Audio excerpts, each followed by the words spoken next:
Hello, I'm Reed Price. I'm the director of the Bainbridge Island Senior Community Center, and this is Something to Talk About Monday, Wednesdays, and Fridays right now, and also available on YouTube. With us today are Keith and Carolyn Doty, who are Dowdy, excuse me, Keith and Carolyn Dowdy, who are active at the Barn, the Bainbridge Artisans Resource Network, and they're going to talk a little bit about audiobook creation with us.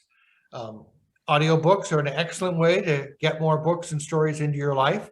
And as we know, many folks who are active at the Senior Community Center use audiobooks as a way to help when reading with your eyes becomes a little more difficult. So I hope that Keith and Caroline will share with us your journey with audiobook creation, including narration, editing, and publishing. So thank you both for joining us today. Well, thanks very much for inviting us, Reed. This is very exciting for us. Yeah, thanks. Yeah, we look forward to sharing this. We're passionate about all things audiobook related, so we always love to talk about it. So tell us a little bit to get us started about the kinds of work that you have done with audio, the two of you. Well, I think it really all started when our kids were very young. Caroline would read to them, and Harry Potter was one of the series that we went through. And at that time, I was doing a lot of traveling. I was overseas every other week, and the family would have to wait for me to get home so we could hear the next adventures of Harry Potter. And Caroline is, you'll hear from her accent. She's got an English accent, but she really did put on a good accent for Hagrid within the series. And so, the kids were all saying, "Oh, my mom's a great reader. She does so well with the accents." And then what then went on to other people saying, "Oh, Caroline, I love your accent. I could listen to you all day long." And that's really what got Caroline interested in it. And then we grew it from there. Yeah, several people had approached me and said, would I ever think about, creating audiobooks? And I had no idea where to get started. And I was told, actually, a very gifted narrator, I had been connected with him, and he told me about Learning Ally, it was Reading for the Blind and Dyslexic, and now they're called Learning Ally. And they had 5 recording studios around the country, and one of them was 3 miles from our house. So I said, okay, I guess that's a sign that this is what I'm supposed to be doing. So we started there. I would do the narration, and Keith was my editor and director. And so they had formal sound booth and everything set up. And we recorded probably 50 textbooks and books for people who prefer to learn by audio versus reading the written word. And it's funny because for a long time audiobooks were considered sort of the not really reading. And oftentimes people will, at a book club or something, they'll say, well, you listen to the book, that doesn't count. And so, no, it actually does. And there's a lot of science behind the fact that audio is a very real way of learning. It's equal to, if not better than, reading the written word. Reading the written word. So that was a great experience within Learning Ally, and it opened books to a lot of people. And people use audiobooks for different reasons. I mean, you can listen to a book when you're working out. You can listen to a book when you're doing chores, when you're out walking. You can't do that with a written book, obviously. So you can do a couple of different things around it. So yeah, it's interesting. My father, not doing this, but when our kids were little, recorded Just So stories, some of them, and sent them off. And so he was in Kansas City, and we had kids both here and in Washington, D.C. And so you could put the cassette in, and Grandpa would be reading the book. That is so wonderful. And that's a great idea for any of us to think about how we might be able to connect with our grandkids or great grandkids. It's a great idea. That's really a great idea. It is. And you could actually, I mean, what we used to do is you'd have, you know, they could follow along in the book. Right. So it was kind of a reinforcement for the reading. Had you experienced audiobooks as a consumer before you started to be a producer? Oh, yes. Oh, yes. So we lived in Boston. Caroline's parents lived in Maryland. And we'd go down probably 3 times a year, but we drive. And our local library in Marblehead had books on tape. And so that was our introduction. And I remember once we drove, it was like a 9.5 hour drive down to where they lived in Bowie, Maryland. And we were at the end of this novel with probably another half chapter to go. Now we've been in the car for 9.5 hours, and we get down there and we're driving around the block to finish the book. So our journeys went from miles to chapters. Yeah. How many chapters could we do in a day, sort of thing? Yeah. And yeah, so that was our introduction to. And then when you were commuting to, Keith had like an 1.5 hour commute each way at one point. And I remember, I mean, he would come home and he'd say, you were listening to The Last Lion, you know, about Churchill, William Manchester's book about Winston Churchill. And he would come back full of and I'd say, how was your day at work? Oh, I don't know, whatever. He was just really fascinated with, you know, the story, the life story of Churchill. And for audiobooks, I listen to books that I wouldn't necessarily read. Absolutely. You know, so for me, that's been really valuable, because now I listen to audiobook almost exclusively. I'm listening versus reading. And I'm guessing that, of course, you're listening with a different ear than you did when you first started to listen. Oh, yes. Oh, yeah. So tell us a little bit about what happened after the experience of volunteering with the learning group. Well, so the first, I decided it would be good to try to do this, you know, for a living, maybe make some money at it. And so I signed up with ACX, which is the Audio Content Exchange, I think it's called. It's owned by Amazon. And you can go and put your profile up there, and then authors can list a book up there, and it can be just a royalty share. So you don't earn anything, but you know, it's a great place to practice and learn.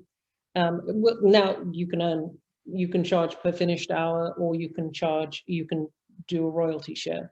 So it's a great platform for first-time authors wanting to get audio created, and then it's also a great platform for budding narrators, and a lot of people start their narration career there. Yeah, so it's an audition platform. Well, it's audition and production. I mean, yeah, it is. That's how you get books up to, if you're an independent author or an independent narrator, that's how you get books up on Audible. Right, because if you're gonna get a more lucrative assignment, you need to have some tapes or whatever, some audio to experience to say, this is how I can handle these kinds of things. Exactly. So the very first audition that I did up there, 20 minutes later, after I submitted the audition, they came back to me and said, yes, we want you to write the book. Read the book, when can you start? And so I thought, oh, well, this is easy. That's the only time that ever happened. That was it. First audition, 10 minutes later, I get the deal, and that was it. Now, we didn't really know what we were doing, right? No idea. And so we did not understand about the editing and fixing, you know, because when we were doing the volunteer work, they had editors. They had, you know, so you would just do the recording and you'd record it to the best of your ability, but they had sound engineers who went in and fixed it. And also we were recording in a sound booth. And so that was such a new experience. And we finally got this book put together. It took us forever. And we finally got it up. And then ACX sent it back. They said it didn't pass their sound, their sound tests. And we're like, what are you talking about? And then they say it has to hit this decibels and that. So Keith spent an entire weekend learning all about sound engineering, and we fixed it. And we've helped a lot of other people who have gone through that process where, you know, you submit it, you think it sounds great, and then it's like, Well, not really. So they have pretty strict criteria for noise floor, which is a room tone. I've got a wind chime going here. We've got Right. We were talking earlier about this big room behind each of us, which is getting us a weird echo that is fine for this. But if you were going to be intimately involved with a book, you might wonder what that wind chime has to do with it. Right, exactly. Yeah, so then we we decided, okay, we need better equipment. So Caroline got a brand new mic, a really nice mic, a great one. The problem is it picks up everything. We were living in Florida and our house wasn't that well sealed, and we could hear the birds out there and everything. So we spent a lot of time putting together a sound booth. We actually ended up buying a sound booth. Whisper room. Yeah, whisper room, which was great. But it gets pretty hot in there. So we had to plumb the air conditioning in and everything. So yeah. There are a lot of challenges. Like many hobbies that people or whatever develop, it turns out to be a little more complicated. I see I see John McKenzie on this call, and we might hear from him about his amateur video work. It turns out to be a little more complicated over time. So you ended up becoming a professional voice reader, and you're sharing some of that information now with people here, right?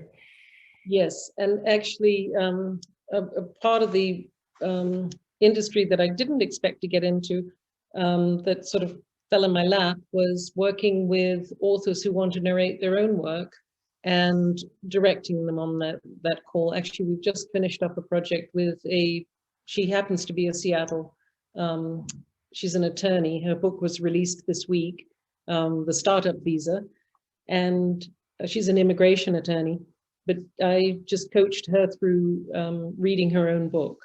And initially people were like, well, how hard can it be? But there's a lot more to narration than just reading, because there's an acting component to it. And I spent quite a bit of time working with a coach I've worked with a variety of different voice coaches, but the one I worked with on nonfiction, on narrating nonfiction. And the number one rule of nonfiction is don't be boring. And that's you have got to find a way to make the subject engaging and interesting, and find the humor that the author has, and keep the reader engaged. And so we spent a lot of time, because her book is on immigration law, H-1B visas and everything. So how do you keep that interesting and engaging? And so we spent a lot of time tapping into her storyteller voice. Yeah, exactly. Trying to, and I love that, to find the humor, which may be not particularly evident on the first read. Right, exactly. Yeah. And it's, one of the things that I think it's Miles Davis, there's a quote, he said, it takes years of practice to sound like yourself. And that is so true, because most people, when they start reading a book and they're talking from, because they can't, and it's like, no, don't read, talk. And it's very difficult to make that transition. And maybe you could talk a little bit, Keith, about the software component, the challenges as being the supporter of some of that. Yeah, so in the beginning, we were working with Audacity, which is it's free recording software. And it's really powerful. The fact that it's free, it's amazing that it has all this functionality. But again, we didn't know what we did. I didn't know what I didn't know. So we said, yeah, we can do this. And when we got that first recording back from ACX, that really had me digging in. And I was manipulating the audio manually. So taking the peaks that were too high, I was going and picking them out individually. I didn't know that there was software out there that could do this. Any mouth noise, big breaths, and that kind of thing. I was going in, and most of my work is actually done visually. So I'm looking at, I do listen, I have headphones on, but I'm really looking for signatures in the audio. Like I can show you a breath, I can show you a mouth noise. So I would go through and I'd pick these things out. It took forever. I have some great software now. So I can, I've got Caroline's voice analyzed basically. So I can go in and I can take out those breaths, any background noise, I take that out. The software does it for me, and it's made it so much easier. And It's like a Photoshop for the ear. absolutely, it absolutely is. And now Because I'm fanatical about mouth noise. I hate it. I hate to hear it, and I hate it when I make. And we all make it. There's nothing you can do about that, but I just don't like to hear it. And especially when you've got these headphones that are right in your ear. Yeah, and then like plosives when you speak into the mic, Popping and it your goes, peas.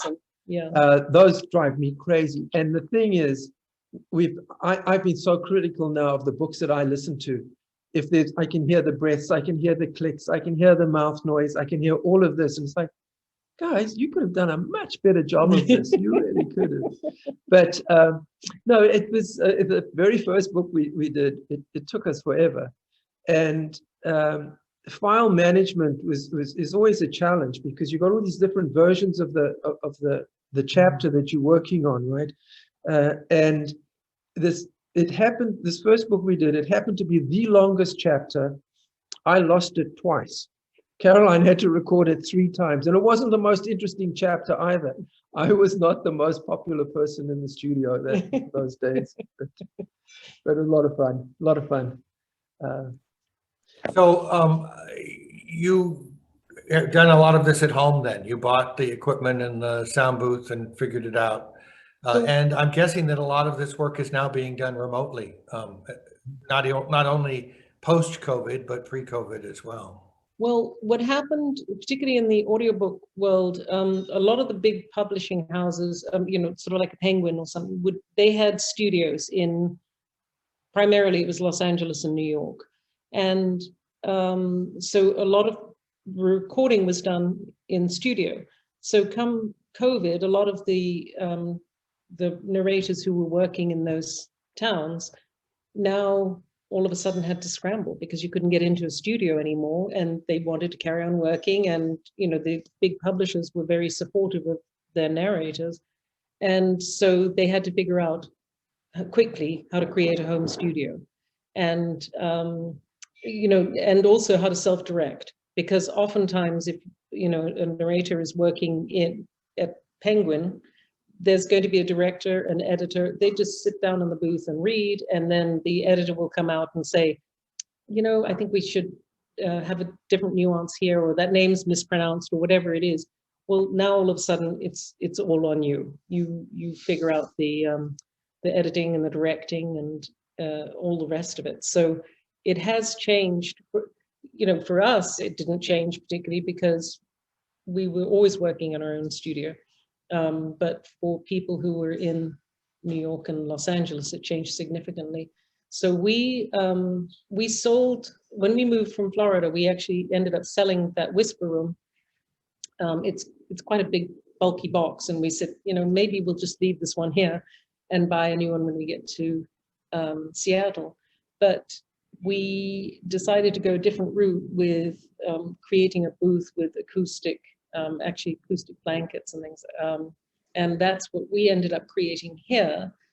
And I think we had it set up a week, and they started construction on the circle at Madison and Wyatt outside my recording room window, literally. And it was constant, like beep, beep, beep. So I ended up upgrading my mic, actually, and the microphone I have now is, they call it the Hollywood mic. Maria, you'll probably know about this one, but they call it the Hollywood mic, and it's the Sennheiser, and it's the one you often see on sets with the, right, you look like you must be Edward R. Murrow or something. Yeah, exactly. That's right. So it's very directed, and it cuts out the background noise, and I love it. It's changed my life. It was totally worth it. So yeah, but when we put that Caroline's booth together, we ordered these acoustic blankets, and because all of the narrators were now recording from home, everybody had a need for a mic, for a Whisper Room or acoustic blankets. we waited a long time. We ordered those things. We waited a long time for those blankets to come in. And the reason we went that route was because you couldn't get a whisper room. Yeah, you or couldn't, I mean, no. it was, forget it. They were sold out, because everybody had to suddenly Yeah, record. microphones too, just the recording equipment. We buy everything through a company called Sweetwater, and they were backlogged on all the decent mics. So it was, yeah. So if somebody is intrigued by what we're talking about, you are doing programs with the barn. Can you Sure. tell us what kinds of projects you've helped people with here on Bainbridge? Yeah, so we are now getting our studio back up and running, and Barn has a really nice studio for recording with great equipment. We really do. And if anyone wants to record, they're welcome to come and use the facility. We're using it mostly now for podcasts. So What's Up Bainbridge is most of the up until now, until we got opened up again, most of our podcasts were over Zoom. Not an ideal recording medium at all. But for podcasts, just really, we made it work. Now that we open, we're going to start doing our podcast recordings in the studio there, and that's going to make life a lot easier. We've got all of the editing software and just great equipment in there. You've got some nice mics there too. Yeah, we do. We have, I think, Sennheiser, Heil mics in there. Really nice, nice mics. Mm. Was it a few months, 6 months ago, we ran a course for high school students. NPR had a competition for high school students to put on a podcast.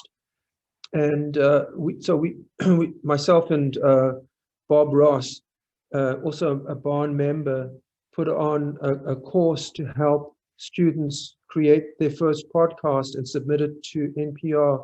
And we had, I think, about 8 students in the class.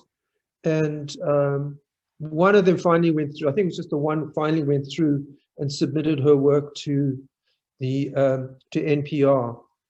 She did a fantastic job of it. What was it about? It was pickleball. And I didn't know pickleball was initiated here on Bainbridge Island. Exactly. That's why it's such a perfect topic. And the Historical Museum is just overjoyed probably that she did the work. She did a great job too. And so Bob and I felt really good about it, that we'd helped these eight students create podcasts for the first time and understand the process. We have a meeting this coming week to discuss future programs that we want to put through the Media Arts Center. Great, that's wonderful to hear about. And if somebody wants to contact you, they can just do that through Barn? Through Barn. Absolutely, yeah. Great. I want to make sure that if anybody is on that has questions, they have a chance to raise them. You can just open your microphone or comments. Any thoughts about your experience? Or Maria, I know you have done a lot of audio work. I'm going to make you open your microphone and say something. I was interested when Caroline said just talk. When I was teaching directing, so many of the actors that came were from stage. And so it's like, how do you stop a stage actor to get them on film? Because they have to, stage actors. And so my technique was that I told the students, sit down, sit right by them, get into their space and say, just talk, just tell me, even though it was their lines they were doing. And you could bring a stage actor to just a normal conversation. I mean, I'm saying 2 to 3 minutes, and they were, oh, well, just talk, just tell me. I mean, just tell me about it. And it worked beautifully. But I can imagine in audios, you would have eventually in recording, you would have had stage actors coming in and doing their reading there. You know who struggles the most is radio. People who worked in radio, announcers, because they all want to talk in a big voice, and oftentimes first-time authors will say, okay, so I want you to do all the accents and this and that. And it's like, you really don't. You think you do, but it's not a radio play. It's because I think I'm doing my job when I disappear. I need to disappear, and it needs to be as if you're reading the book. You know, I need to be just the voice in your head. And anytime, so I'm very light on accents. I don't try to do too much. I change the voice, you know, if it's a man, I lower the register and maybe flatten out a little bit. If it's a young girl, I'll raise it a little bit. But the thing is, I don't want you to fall out of the story, you know. I love that. I have this idea of like, if I were reading it, my mind might go a little higher, but it's still me reading it. Mhm. It's Right. beautiful. Yeah. So Sheila has a question. Yeah, I would just like to ask you, one of my favorite programs on NPR is the Radio Theater. It's on Sunday nights or Saturday nights, whichever it is. Anyway, late, 11 o'clock or 10 o'clock. And I'm just wondering, how do you see those happening? as far as within books, because you know there's a trend now for to create books like radio plays, and that you know that can be a very intentional thing. So if it's a single narrative, I think those work very well with multiple voices. Where it doesn't work so well for me is if it's one voice trying to be multiple voices. So that one's not as and it's just personal preference. I will say one of the best books I listened to where he was able to just do so many different accents and it didn't distract me, I just stayed in the story, was The Goldfinch. And he was masterful. I mean, he was, I couldn't read the book. I didn't find it that compelling, but once I started listening, I couldn't stop. I mean, he was just so great with the different, you know, accents. Who was that again? The Goldfinch. Yeah, but who was it who was reading it? I can't remember, and I should find out because I need to listen to some more of his. Yeah. He was wonderful. Yeah, I read it as well, but I didn't find it all that great, but anyway. Yeah, I didn't either, you know, to read it. I just didn't, but I have to say it was one of those books where I would just sneak off. It's like, oh, do I really need to make dinner? Because I really want to listen to my book, you know. It looks like maybe a quick internet search says it's David Pitu, Oh, yeah, I was just. Okay. who was the reader Oh. or the narrator. I thought he was. He just he did, you know, the Russian accent and Ukrainian and the different voices, and I was just what I love about it was I was in the story. I wasn't really aware of him. I was just in the story, which I think is such a gift. And just to elaborate on that, I find that I listened to so many books that I just would never read. I did not study history at school, and I had no interest in it. And so subsequently, I picked up a few books on world history and had difficulty reading them until I picked up the audiobook. And then it was a whole different thing. And what I find when I'm listening to audiobooks is that I'll go off on a tangent. There's one I was listening to, the Second World War, submarines. Then I stayed with submarines and went into the Cold War. And I ended up in this one place. I could never have imagined being there. It's like going into the library and going into a section and staying there. Yeah. Yeah. One of the books that I've heard with multiple voices get good reviews in audio is Lincoln in the Bardo, George Saunders' book, where there are a number of different voices in the story. And so you'll have these people speaking out from the crypt, and it is a radio play ultimately. And it is a little hard to read. That's one that maybe is a book that was written with the idea of a theatrical tone. Right. Yeah. Tom Sawyer was another one, because there's a lot of dialect in Tom Sawyer, and I don't know who read it. He did a fantastic job, really did. But there's probably multiple copies of it. Yeah. Editions.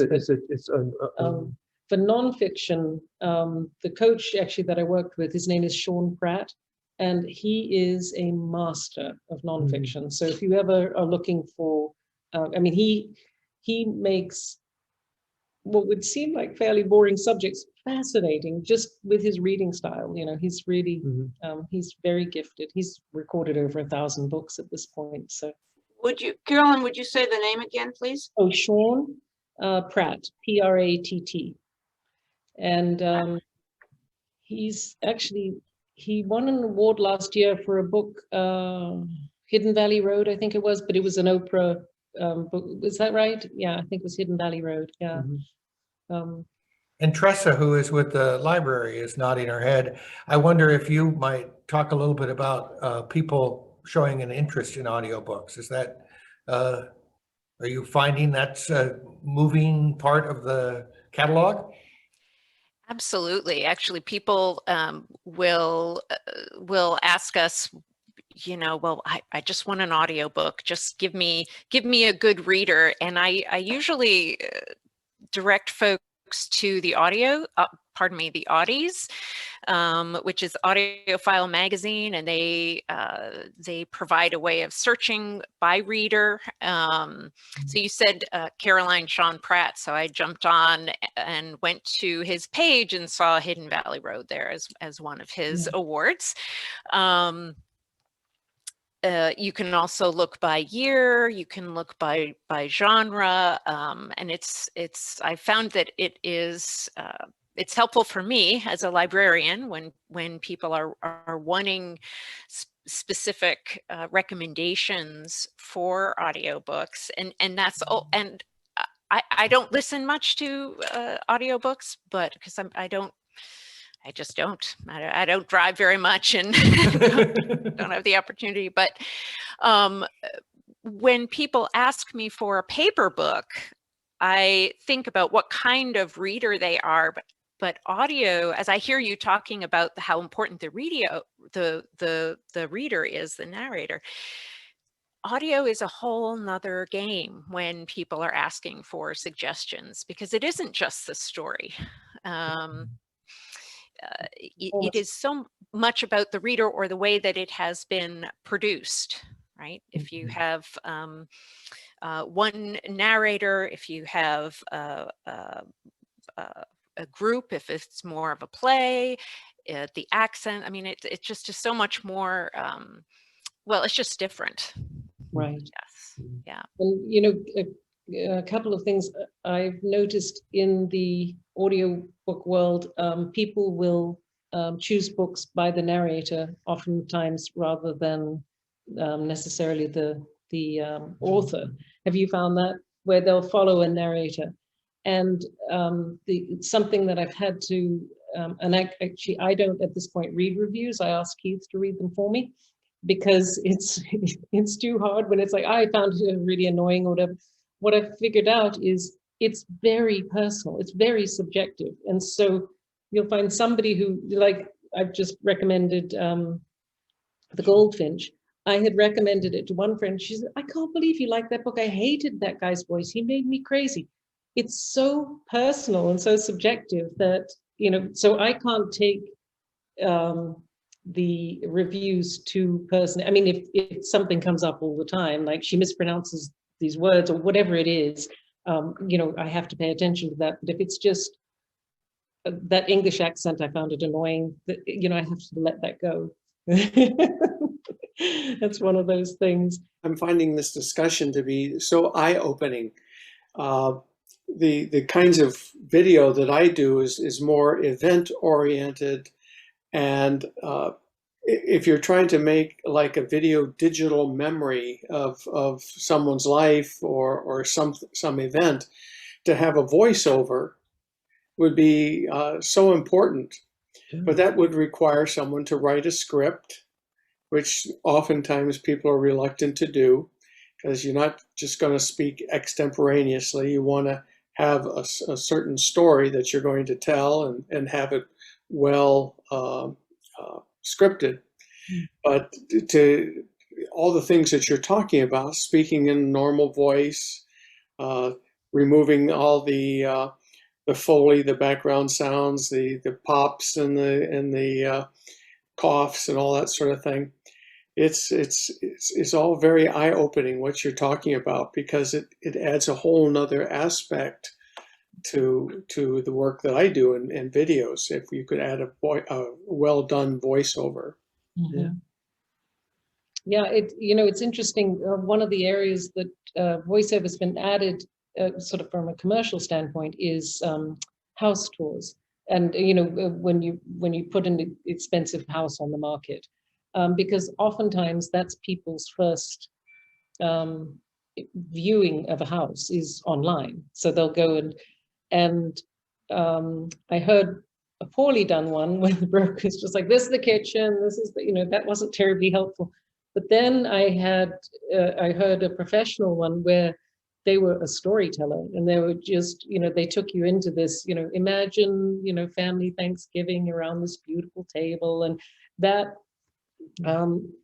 they say that voiceover really, professional voiceover makes a huge difference in the marketing of, high-end properties, or in even locations and that sort of thing. So I'm actually getting a little bit more into commercial voiceover, and my focus is on e-learning and medical narration and corporate narration.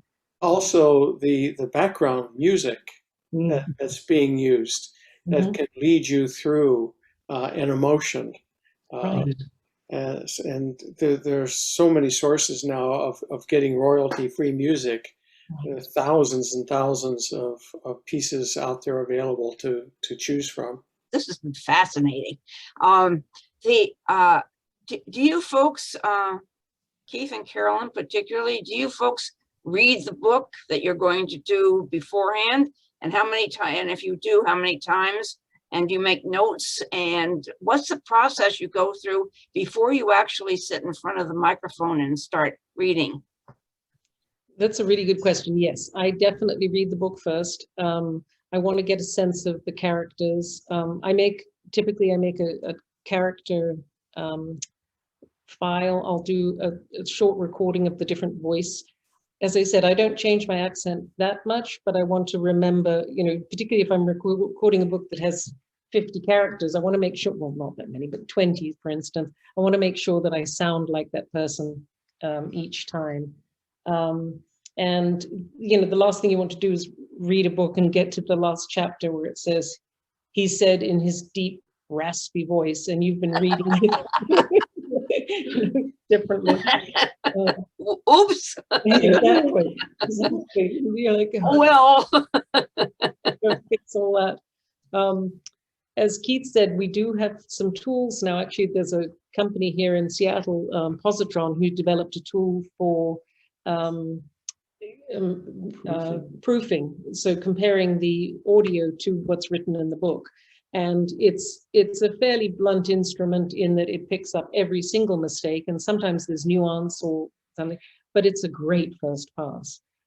So yes, I read the book and I make decisions on character. We then put it through Positron, which goes through and tells us, if I've flubbed a sentence or mispronounced or whatever, it tells us all, and if we've left too long a gap or whatever.